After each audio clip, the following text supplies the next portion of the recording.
I wanted to come back to what you raised earlier, which is what is meant by personality. So personality in contrast to identity, right?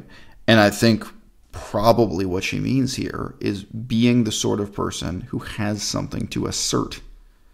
Not just who is assertive, but someone who, when talking to coworkers or family members or something, is in effect low-key in a constant state of conflict because they have contrasting views that they want to assert, right? Now, why would that be the case? I was thinking about this the other day. I mean, some of these women I forget about, but there was a woman, a good-looking blonde, my type. I mean, frankly, she kind of looked like you, Melissa. You know, she was. She really had the same sort of very feminine face. But I remember there was a woman who sat down next to me on a bus in Laos. So she was a white blonde woman who sat down with me and started a conversation. And really looking back on it, she probably was interested in getting into bed with me. I was looking back on it, was like, why was I so negative towards her? Why did I completely, shut her down? Like, yeah, I had a lot of personality. Like, I had a lot of things to assert, right? Like, is it really positive? Like, I was living in a situation where most of the other white men around me were like alcoholics sleeping with prostitutes. And there's always this sense of asserting, that's not who I am. In terms of how I looked, obviously I was younger than I am now.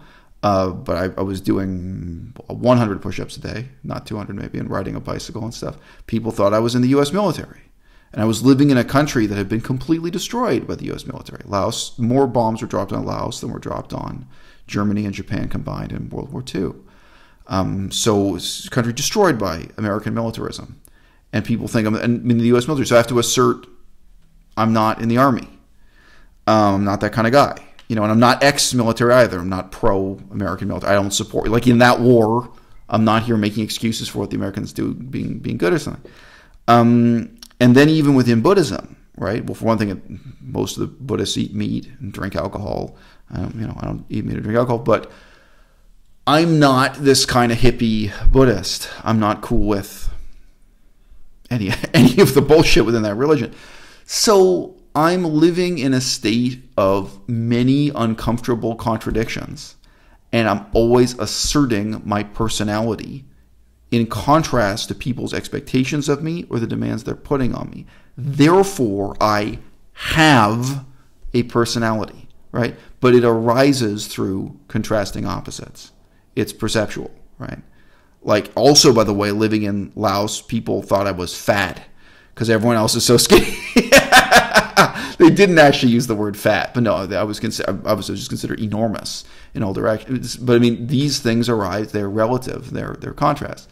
But this is purely, psychological and based on values. It's not based on anything with physical limits like being fat versus being thin. Now, look, what if I had been in a cultural context where I wasn't challenged on those things? How much personality do I really have? I want to conform.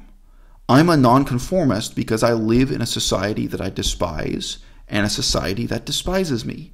And that's not just true of Laos and Cambodia. That's incredibly true of, say, Toronto, Canada. And, again, then there are different contrasts. Like, I'm not a communist. When I grew up around communists. So, this person, we don't know that much about her, obviously.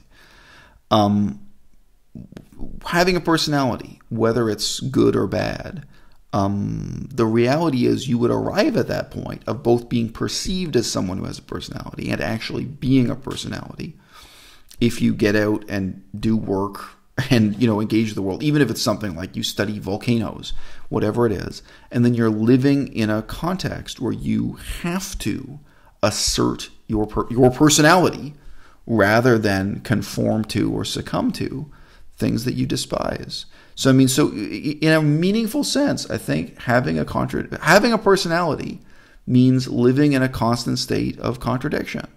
Is that people are saying things to you or inviting you to do things even. I would get invited to go and watch soccer, obviously from the British, come have a beer and watch soccer. And I've got to assert back, that's not who I am. This is who you think that's who I am. I'm not even insulted. That's not who I am. Or whatever the thing is you're being invited to. So look, I mean, I sympathize. I think, she gets the point that we're both saying, sure, if you really don't have something meaningful in your life, you got to take on projects and so on. But probably a lot of what you're thinking about in terms of personality has to do with this kind of challenge, mutual challenge, contrast, and contradiction. Dun, dun, dun, dun.